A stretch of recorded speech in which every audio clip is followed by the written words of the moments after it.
Single dad. Why you mad? Single dad. Why you mad? Single dad. Why are you mad? Single dad. Why you mad? Single dad. Why you mad? Single dad. Why you mad? Single dad.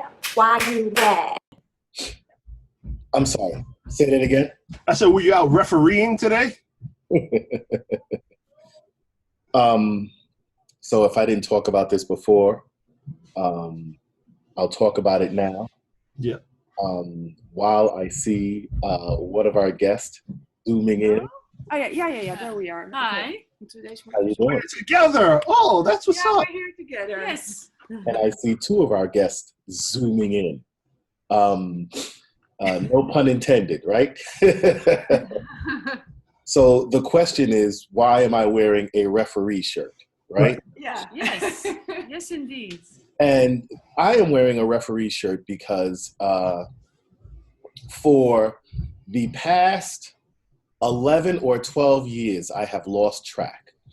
I have been a volunteer at the local YMCA in Harlem, coordinating the local intramural basketball program. What does that mean? That means that I start with registration. We get however many kids. They're usually from 5 to 11 years old. We do a basketball camp for the first couple of weeks where, we give them the basic basketball skills because they all walk in there thinking they're LeBron and Jordan, yet, none of them actually know how to dribble a basketball, but they got the shirts on, they got the sleeves on their feet. They got the latest sneakers, but they can barely dribble a basketball. So we put them through basketball camp first, and then we break them up into teams, and then we do an intramural schedule where they play each other for about 6 to 8 weeks, and then we do a championship game. And I have been trying to retire since year 5, but I can't find anybody to take my place. So I'm stuck with it.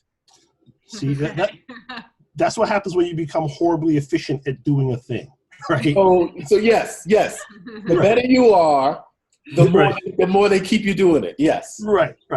So the first thing I'm going to say is welcome back to another episode of Single Dad, Why You Mad? So what's the best way to pronounce it? So yeah, I want to get to that. I'm going to get to that, right? Okay. Hang tight with that because that's going to be great, right? But the first thing we like to do is we like to talk about our weeks real quick, Clark and I, before we move on to our guest. So, Clark, how was your week? My week was good. From a parenting standpoint, my oldest daughter discovered that it sucks to adult. She's 19, she's in her second semester of college, and it became the choice between hanging out, doing family stuff like lounging around, watching a movie, and, I have the opportunity to go out, babysit overnight, and make some coin. So being my kid, she absolutely was like, family's nice, but fuck you guys, I'm going to make some money. And she grouched the entire way through it, slamming the door, she walked out, right? But it didn't stop her from going. And she made some money. And she made some money, and she got food dropped off for her because I didn't end up cooking. I ordered Chinese, whatever. But so today she gets spoiled, and they get what they want. Okay. Okay. So I didn't have anything that jumped out outstanding, except I just want to touch on something real quick, right? Mm-hmm. So in all the years that I have been doing this, first of all, I suck at basketball, right? I can't shoot a ball for nothing. If you want me in the game, it's simply because you want to give somebody a break and let them catch their breath, and you want somebody else on the other team to foul out, because that's what I do. I go in there and I rough people up, and I cause people to get upset, and then they get some fouls thrown, either somebody's going to get some more fouls on them or get fouled out. So that's what you put me in there for. So we're on the same page, basically. Like, okay, all right. Yeah. We're completely flouting the stereotype. But one thing that I can do, right, is that I can coach, right? And by coach, I mean, every year, there are these kids that come in that are sometimes emotional, right? Yeah. And I had one today that got emotional because I guess a call didn't go his way, and he went over in the corner and he started, pouting and crying, and his parent came downstairs and said, no, he's not playing no more. And I said, give me a minute with him. And I go in the corner and I whisper in his ear, all of the things that I needed to say, that this can't be emotional for you, that this is the way life is. Things are not always going to go the way you want them to go, and you need to be able to bounce back and get in this thing. And, it took all of a minute, and he stood up and he got back in the game. And how old are these kids? 5 to 11. So this kid is probably 10. Okay. So that is the greatest accomplishment here. That and being able to exercise my whistle and call a technical on parents in the stands or coaches whenever they act up. Because the coaches, their kid is usually on their team and they go, ape shit also if something doesn't go their way. But outside of that, my week was pretty good. So we want to introduce our guest. And I would like to start really with, why don't you each give us your name, tell us where you're from, and then tell us a little bit about yourselves. Okay, but you mean our Instagram names or our real names? Whichever name you want to give up. You be however transparent that you'd like to be. Okay. Well, in daily life, my name is Bianca, but well, we know you guys from the gram, and that's where I'm called Senora Netjes. So I used to live in the Caribbean for 4 years, and I moved back to the Netherlands 1.5 years ago. So I have a kid from 9 years old, a boy. And well, about 1 year ago, I met a lovely neighbor who's sitting right beside me. And her kid was in the same class as as for my son. So and then we from the first moment we just really it clicked, and before we knew it we became really good friends and started making silly videos for the gram, and that's what we do. Yeah. So. Yeah. Hi, I'm Gonda. Actually, in Holland we say Gonda with a G, but you can say Gonda. It's maybe more easy. So, and in Instagram, my name is Look at Gone, from Look at Gone, me, look at me. So, and I'm also from. Diemen. Yeah, we live in Diemen. That's a small village near Amsterdam. Actually, it's more a suburb of Amsterdam. So maybe you heard of it because now it's in Holland in the Coronavirus. News. We have the coronavirus. Yes. Congratulations. Yes. So that really put us on the map as the most famous village in the Netherlands at this moment. Nobody is willing to come here anymore. But basically, we're from Amsterdam. In my daily life, I'm a casting director, and in the evenings, I make videos for Instagram. Yeah, so that's how we met you. Right. And you have a child also? I have 2 kids, 2 sons. My oldest son is 14, and my youngest is 11 years old. So both of you are single moms? Yeah. Okay. And your Instagram or the name I know is Stunt Moms. Yes. Actually, I call myself the single stunt mom. The single stunt mom. Where did that come from? Because I do all the stunts myself. Actually, lately we don't have so many stunts anymore, but I started with sliding over a banana, like stunts like that. With the Jumbo. Or I had this, bags. I was on this, how do you call it? Skateboard. Skateboard with shopping bags, doing my groceries. In slow motion. In slow motion. That was also really, for me, a dangerous stunt because I'm not so very good with it. But I do them myself, yeah. So. Well, you also rolled over the dunes in Morocco. Oh yeah, also, yeah. See, I did a lot of stunts. And in back slow in the motion, days. it looks really awesome. Back in the days, I did some serious stunt work on my Instagram. But now mostly other stuff. But of course, being a single mom is being a stunt mom by definition. Yes, I agree. Absolutely. Being a single parent is being a stunt parent by definition. Yeah. Yeah. Okay. So how long have you been single moms?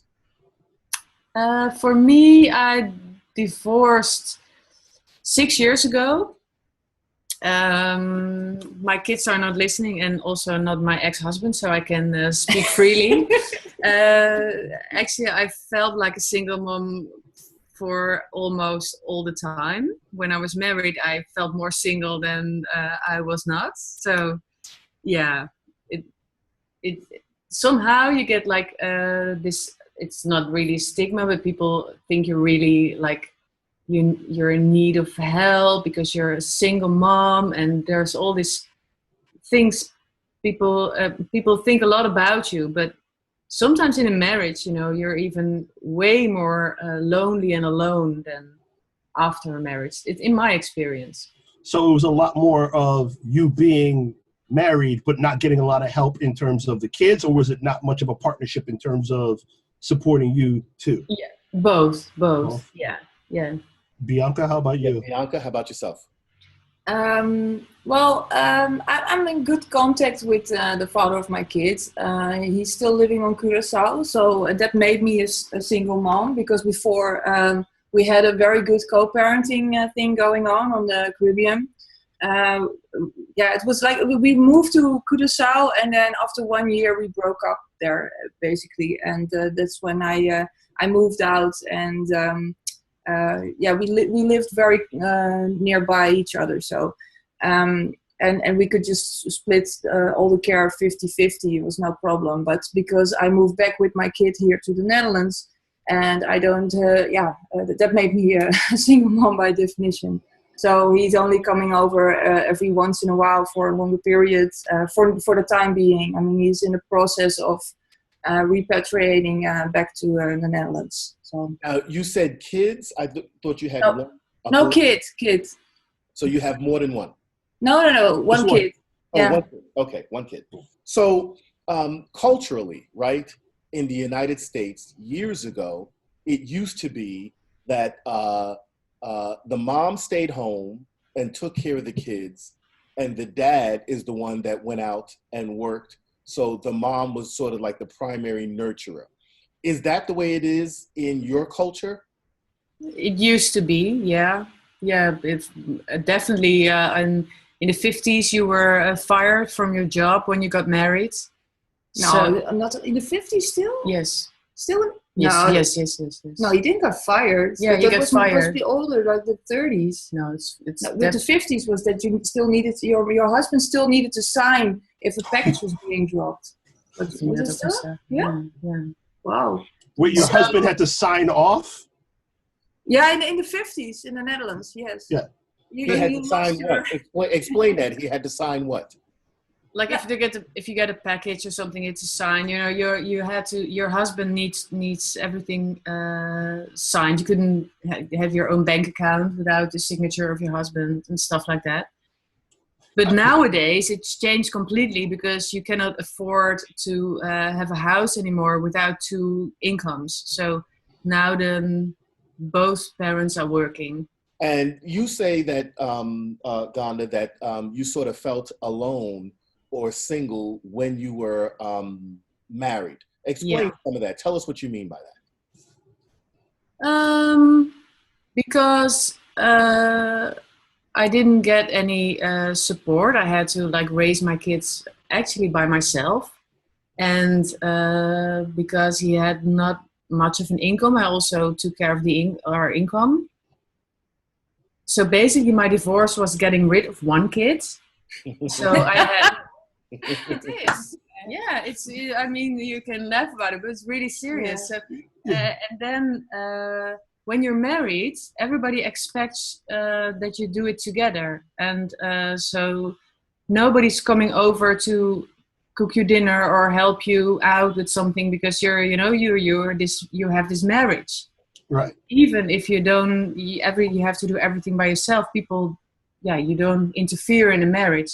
And as soon as I was divorced, my parents came over all the time. I got more in contact with friends. Everybody came over, helped me out. We took care of each other's kids. The whole community around me was growing. So so I got now definitely much more support and company actually as well than in my marriage. It's maybe a sad story, but it's also not, because for me it was a good decision. Yeah, we didn't ask the foundational question, but we're kind of diving into it now. So whenever we conduct these kinds of conversations, the first question we ask is, how the fuck did you get here? Whereas with the best of intentions, coupled with this other human being and bringing these lives into the world, how did you end up being a single parent? So Ganda, you touched a bit on it. Bianca, how'd you end up being single? Well, I came to a point that I thought, okay, is this it? Because if it is, I don't want to continue 50 years like this. I mean, it's not that, I still love him in a way, but it's more like a brother-sister relationship, And I had a feeling that like we weren't bringing out the best in each other anymore, and instead bringing out the worst probably. So then I think it's better to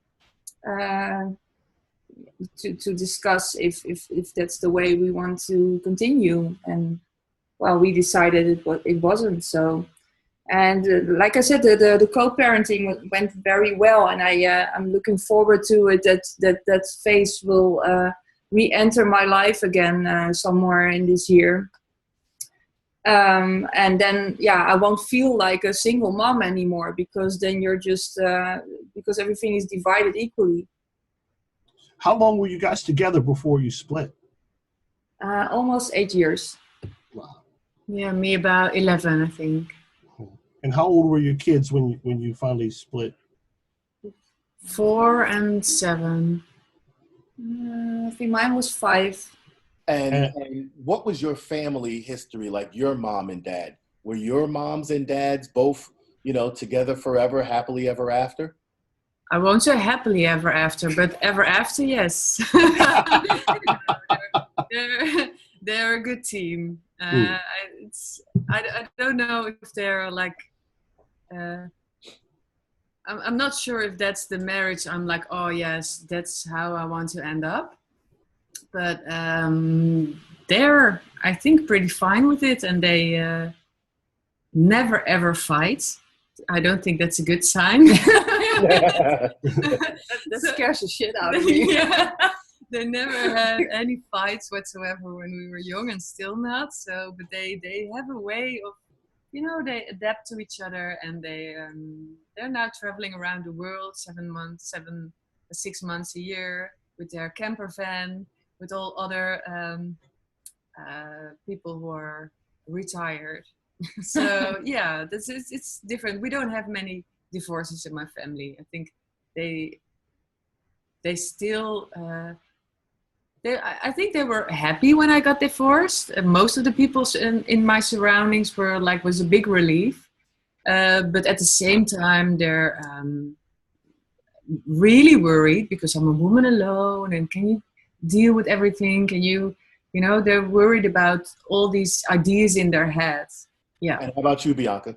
My parents were happily together, but not very long, unfortunately. When I was 15, my father died of cancer, and when I was 21, my mother died of cancer. So it was 6 years in between, and but before that time, they were really happily married. And after my father died, my mother hardly could get over it. I really saw her almost perishing from heartbreak for years. So that's the picture that I had seen before.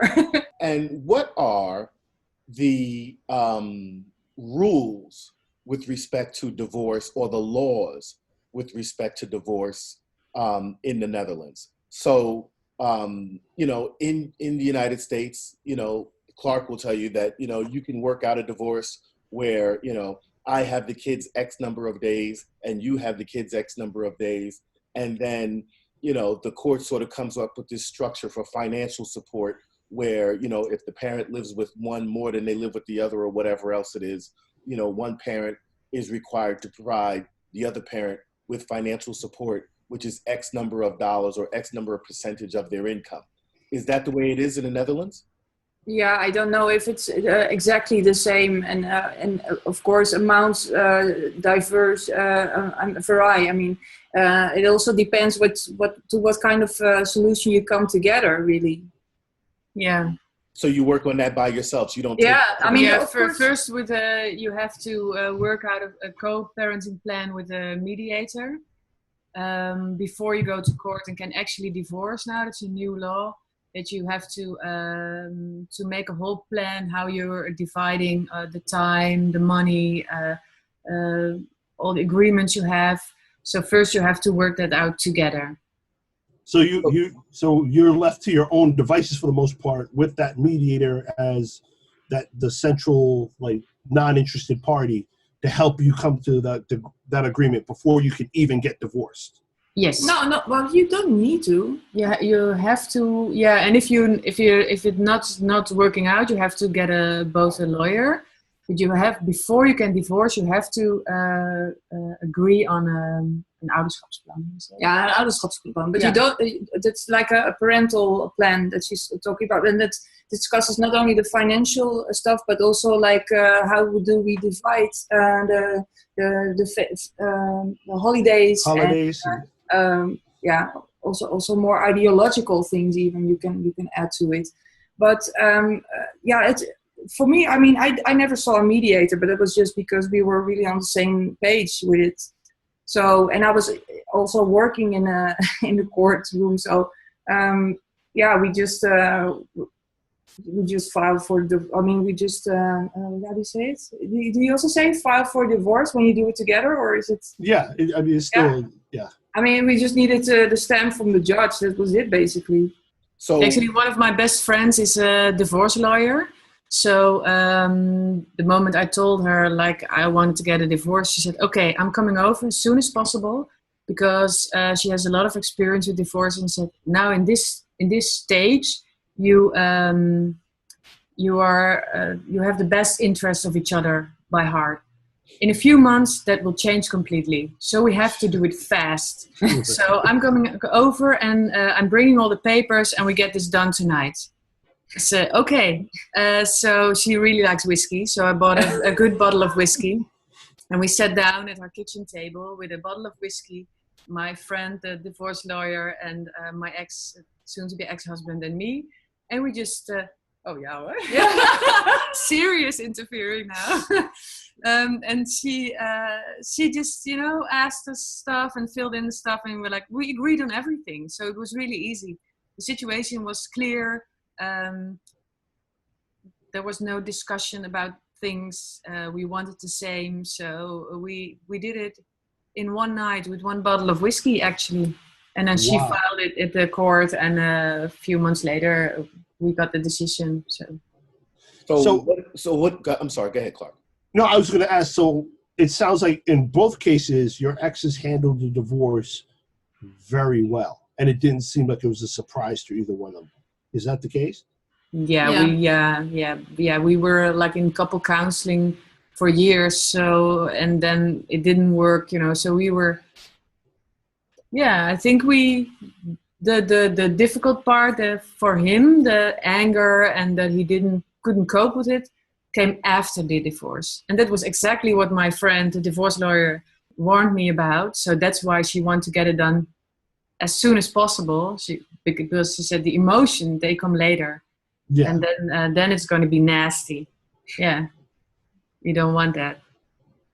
So what is your actual situation with respect to co-parenting now? It's for this moment, but it's changing all the time. Because of his housing situation, he doesn't have a house where the kids can live.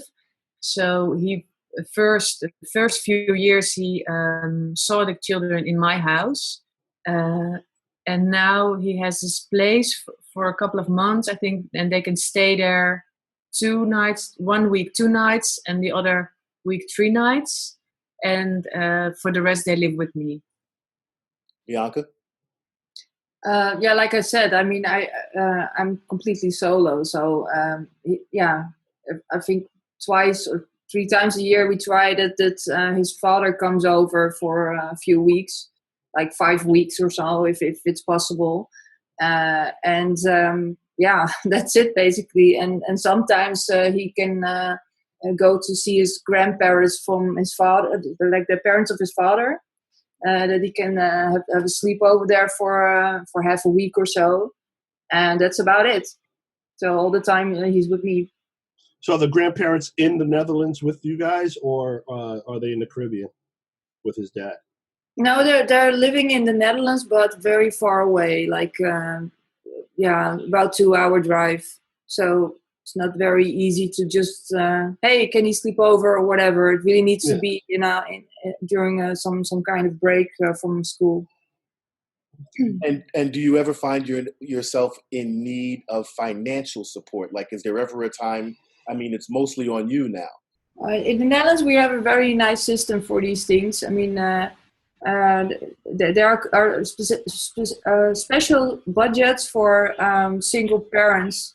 So you just get an amount that probably varies per person and per income, I think. But so that's an extra support, and it's on top of some alimony.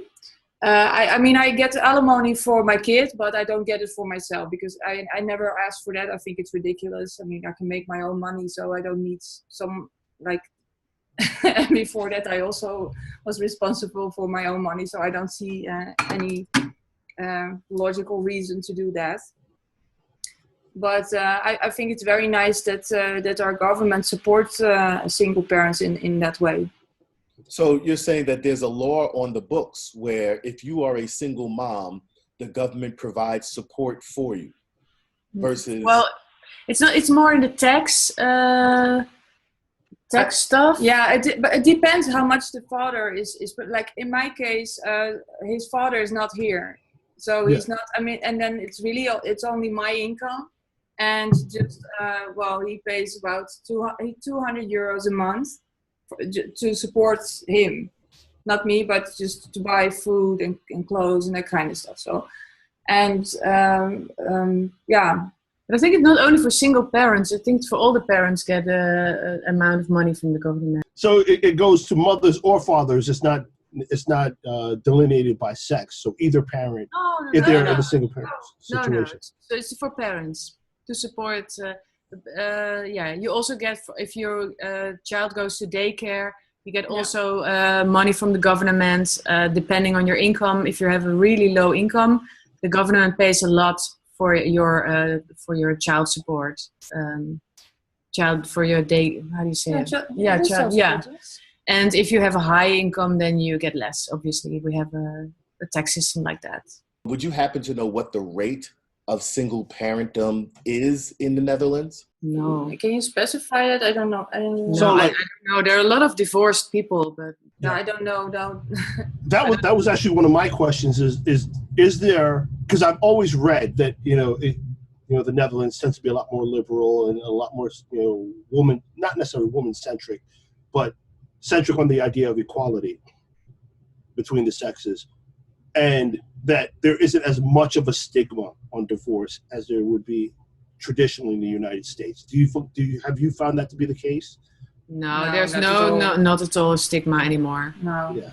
I think I probably know more people from my generation who already split up, than that are happily married. That's really that's a unicum. Yeah. Yeah, no, there's no stigma. Maybe if in some. Well, actually, I grew up. Circles. Yes, I grew up in a very Christian religious family, and there are not many. It's really rare in the Netherlands to find a Christian family. It just depends where you go. Yes, the whole Bible Belt is. So there's some small villages who are very religious, and my family is from so I was a very strict Christian upbringing. My parents are not that strict anymore, and I just fell off my how do you say it? De gevallen vrouw. Fall off the wagon. I quit every religious thing when I was 13. So I always was a bit of an outcast in my family. But I still, I think in my family circle there is a stigma, yes. But in the rest, in the normal Netherlands, no. Secular world.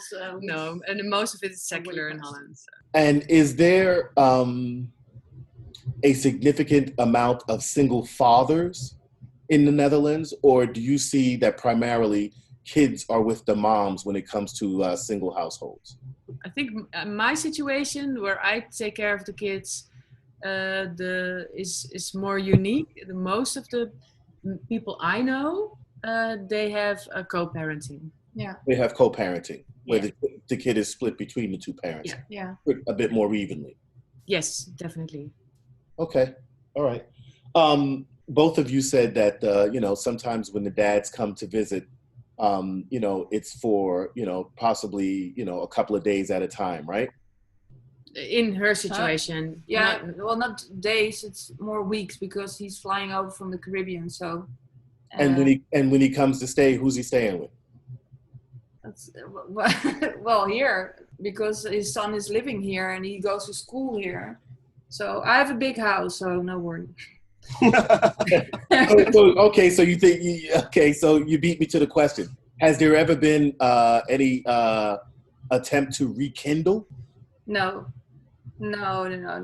This is a long time ago that we ever discussed this, and that was only theoretically, like hypothetically, even because no. You know this feeling, but perhaps it sounds a little bit lame. But what are you laughing about? I'm laughing because I'm like, it was an alcohol-induced conversation, probably. We're drinking tea there.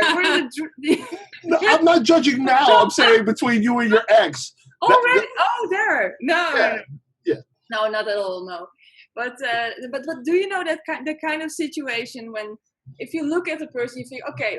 I mean, if I look at him, I think, okay, he's still an attractive man. He looks attractive, but I'm not attracted to him. You know what I mean? Like I don't.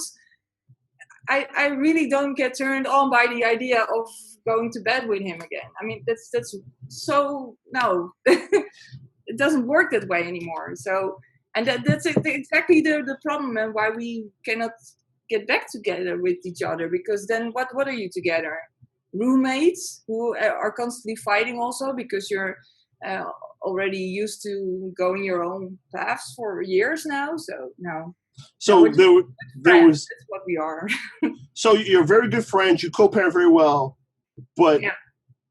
Was the split due to arguing and sexual tension, or was it just the arguing, or lack of sexual tension? Like there was. I think both. Yeah. Yeah, but yeah, I think, and this is probably a taboo, but taboo is what we do on this show, by the way. Okay, so let's get it out there then. Let's go. Well, in my case, personally, I really had the birth of my son really had a big. How do you say it? Uitwerking. It really had a big influence on my sexual life with his father. Also psychologically, of course, and things that got in between. But yeah, it never got the same anymore. It totally ruined it. Yeah. The funny thing is, afterwards with other partners, I never had that same problem. But from that point on, it was I really couldn't enjoy it anymore. That's only one thing, but but there's more. There's layers to it. There always is. Yeah. Do either of you think that because you both have boys, right, that there is a significant need for a man's presence in a boy's life? Yeah. And how do you think, if you think at all, or if you've thought about it at all, that may have an effect on your sons now? Do you see anything that you say, okay, maybe this wouldn't be this way if his dad was around? It's a difficult question because their dad is around, not so much, but I don't think he is very attentive and present, and he's a really fun dad, and if he has the energy for it, he can come up with a lot of fun stuff to do, and he loves his kids. and they feel his love, but he's also very absent in his mind, and he's busy with his work, and I don't think he is a very good role model for them. And I don't have many male friends who are good role models, actually. So I sure think they miss that, and they're going to have that. It's going to affect them, yeah, because they're mainly raised by crazy women, not even like normal women. But then Bianca comes over, and we're making Instagram videos, and they're completely embarrassed, and they're like, oh my god, our moms, you know. So I don't know. So I don't even know if we are very good role models. No, I think we're the best. I mean, come on. I mean, I really can't stand normal people. I think they're very creepy. I mean, everybody needs to be a little bit crazy, right? And Bianca, you feel the same way? Yeah, well, of course, in our case, it's a little bit different. He really misses his dad. On the other side, I mean, I'm trying to make as much contact possible as is possible. He can grab the phone whenever he wants to. They're playing online games.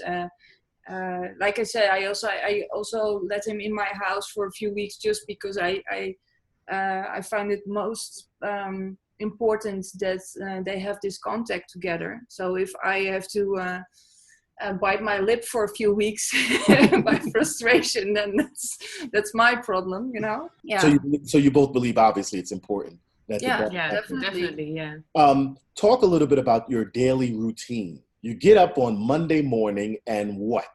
I have breakfast with the boys. First my oldest son goes to school, then my youngest, and I go to my job. I work the whole day and I come back, and my kids are already back home then.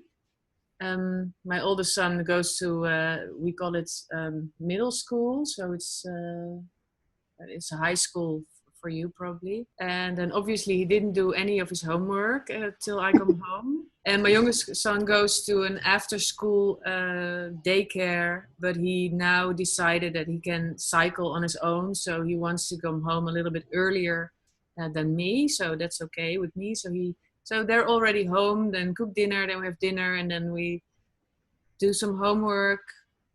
Yeah, that's about it. Bianca? Yeah, I don't want to repeat too many things. So, I really have to, you know, get him out of the door. Like really, okay, get up, do this, do that. In the meantime, arranging everything from breakfast to packing bags and get him out of the house in time. Then I jump in the shower myself and I'll go to work. And afterwards, he's also home already after daycare, or is it daycare? Yeah, it's already daycare after school. Yeah, some daycare is for for small children, right, or not? We have we have a school, and then after school, when parents are working, they go to a place. What's the name for it? Aftercare or after school program. Yeah. Okay. So then, and then after, so when I get home, we'll cook together probably. I mean, he likes to help me out with that, and then. Usually we do things like watching Rick and Morty together. It's amazing series. Now, my oldest daughter is addicted to Rick and Morty. I haven't finished the last season.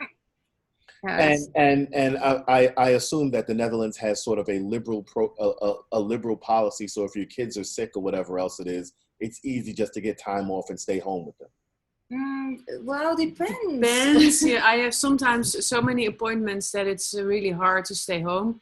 If it's necessary, obviously, always. But sometimes I take them to my work if they're sick. Actually, my kids are almost never ill. No, maybe once a year for 2 days or something. And then sometimes I just take them to my job and they hang out there. And if they really have a high fever, obviously not. And sometimes I can work from home or... No, and they're also a little bit older now. So, I mean, if they have a flu or something, just stay home. I have to go to work, you know. But, I mean, if they're really throwing up, then I need to be there. transitioning to your social life, right? How Everybody starts smiling when that came up. Did you see that? I mean, if it's possible to have a dating life. That's what I'm asking. That's where we were going. How is your dating life? Well, you saw my post today from my toenails. So is that your way of saying that your social life is zero? Is that what you're saying? Not at all. No, not at all. No, actually, since I'm single, I have the best social life because all of my friends come over, and I have a lot of other single mothers in my surroundings, and our kids play together. So I have my social life is really vibrant. Yeah, way more vibrant than I was married. And obviously, you need more contact. You know, when you're not in a relationship, you want to have contact.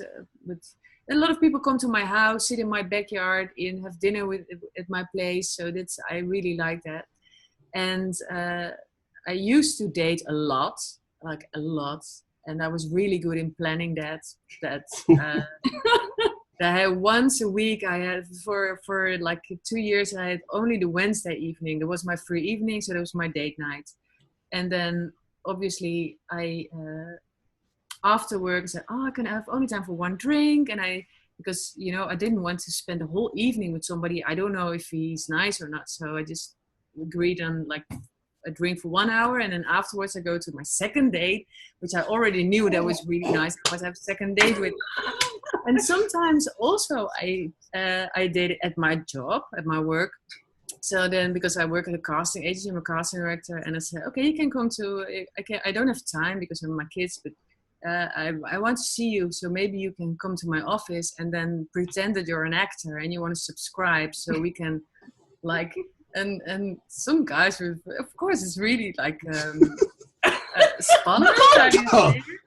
Exactly, wow, you're a hustler. Yeah. And so my colleagues, they thought, oh, there's an actor coming for her, and that's actually my date. So yeah, I had a lot of excitement going on. So I managed my way around everything. And also I had in that time I mostly had like a lover or maybe two, and they always lived on my way from work till home. So, and that was also the period that my ex was babysitting our kids in my house.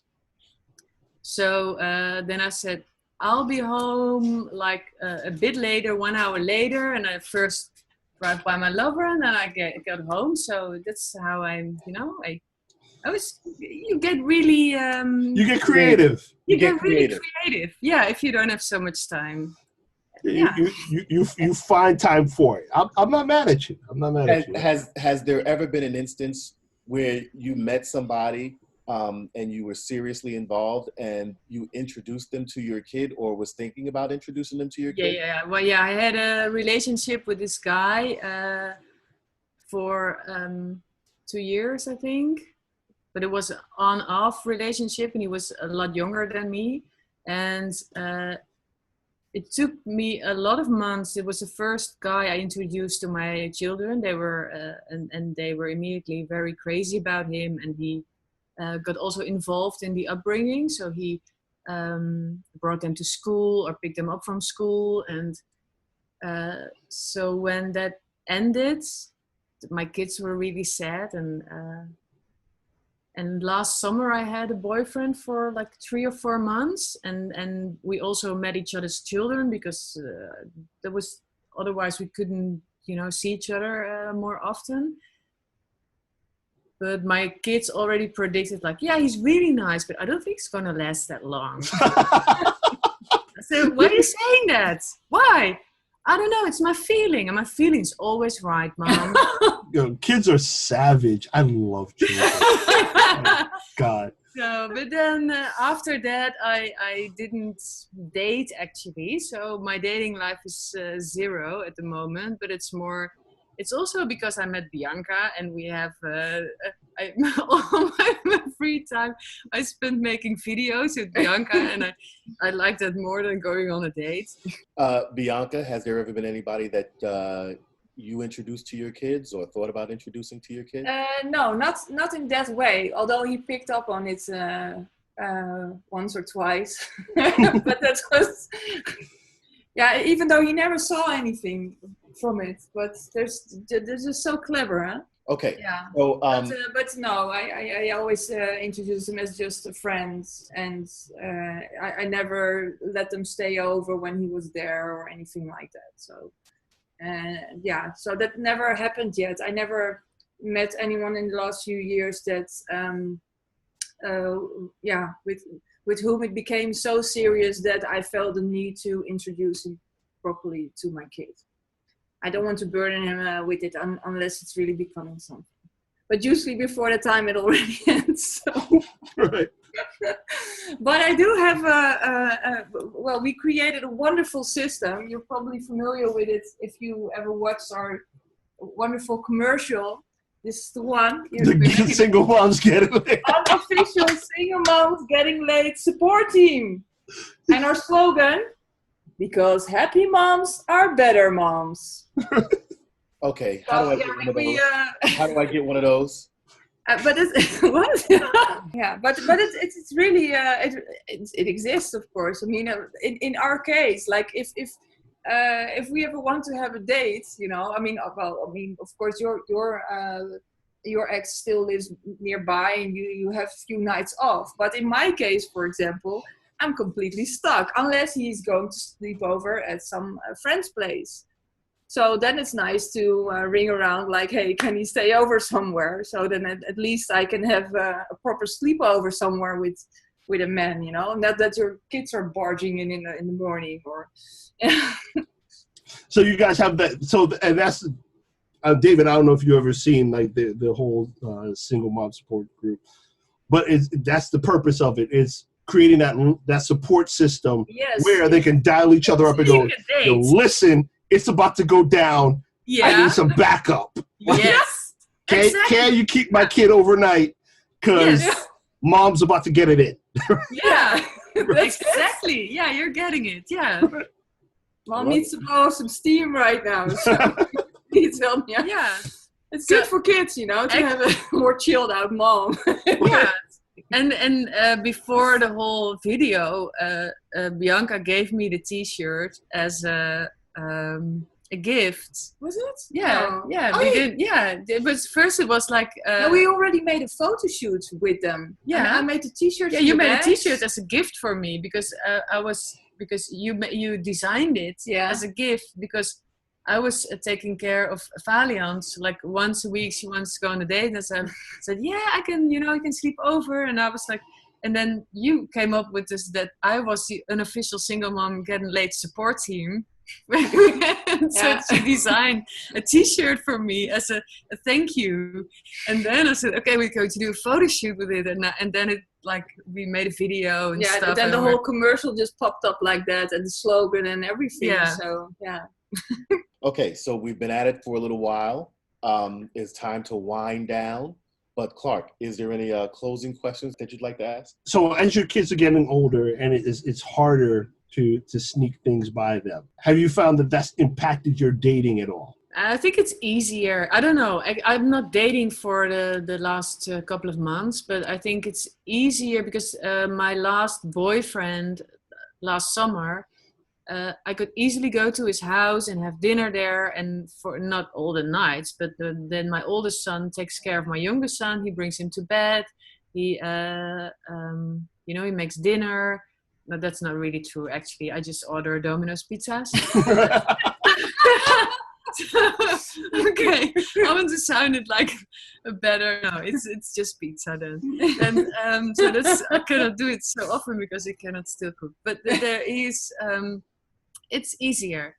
Obviously, I have to get home at some point in the evening. I cannot make a sleepover, but I can spend the night. We could spend the night with my boyfriend without, having him over at my place where my kids are. So it's easier. Yeah.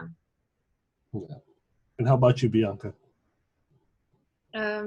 Yeah, well, for me also, I mean, I'm more flexible now in the evenings, that he can just be on his own a little bit. Yeah.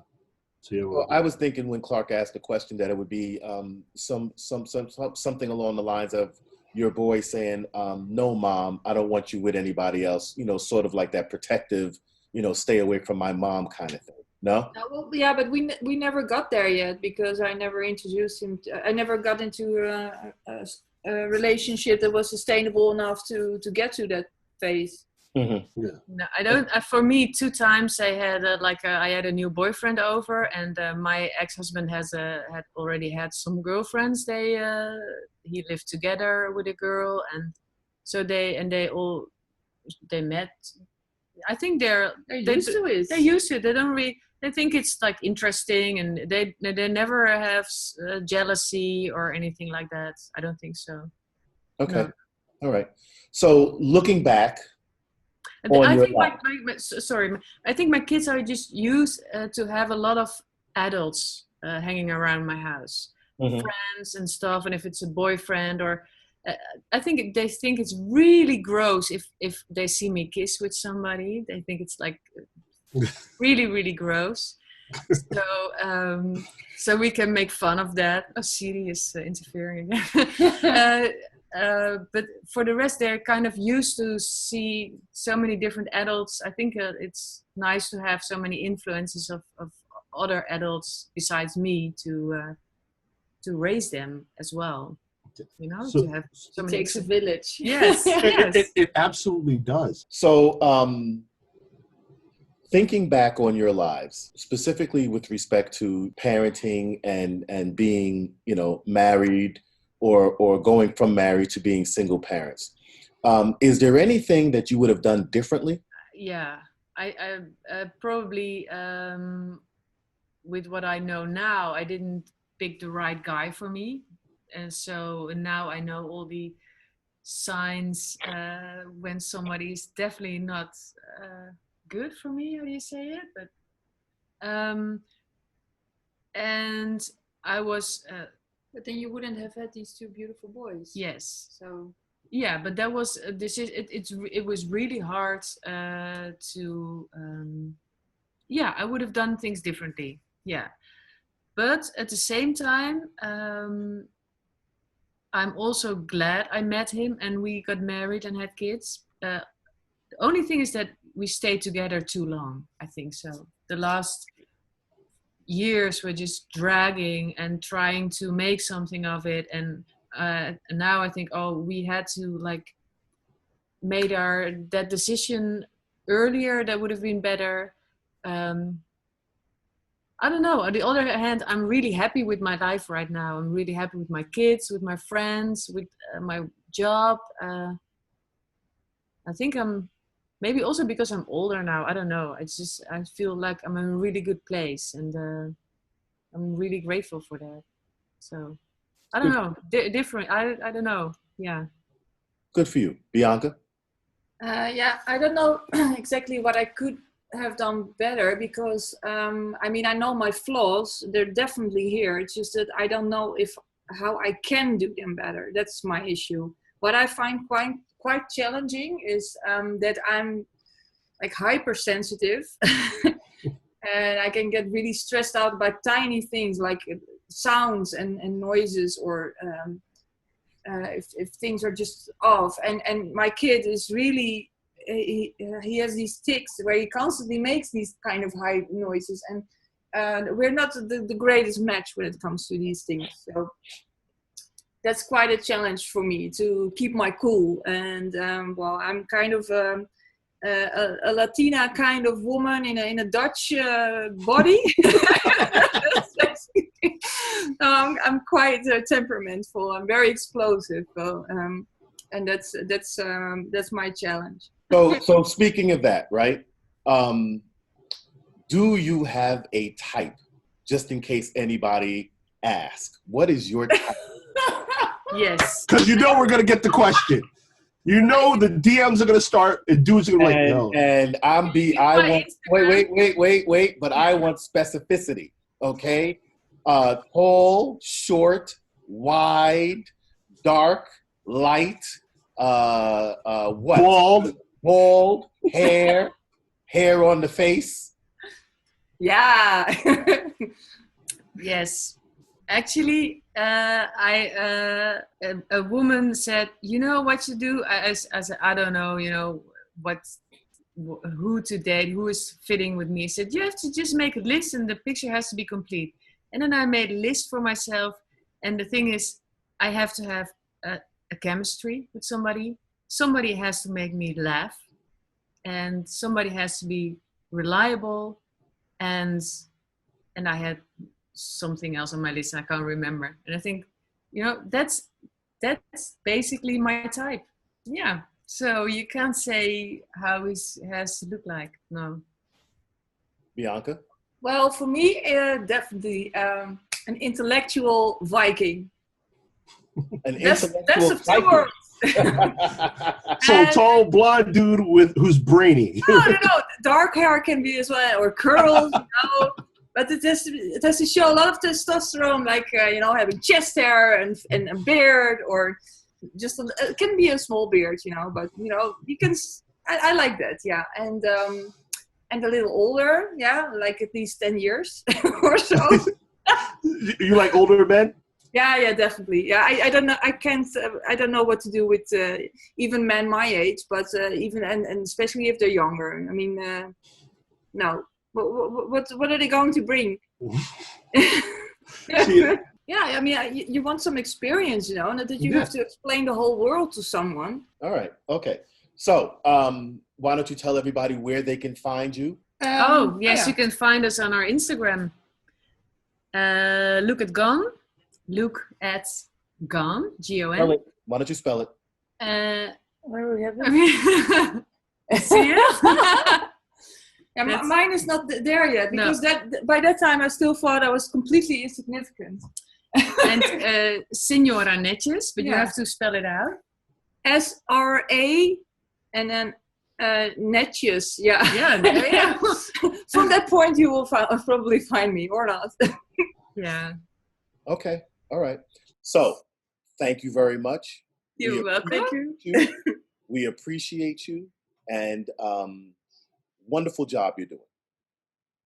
Okay, thank you very much. Me too. And thank you for having us in your show.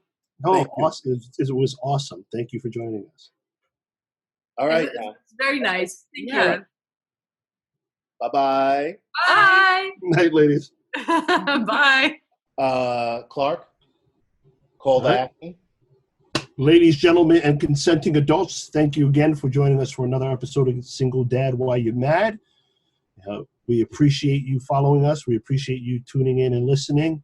Make sure to subscribe.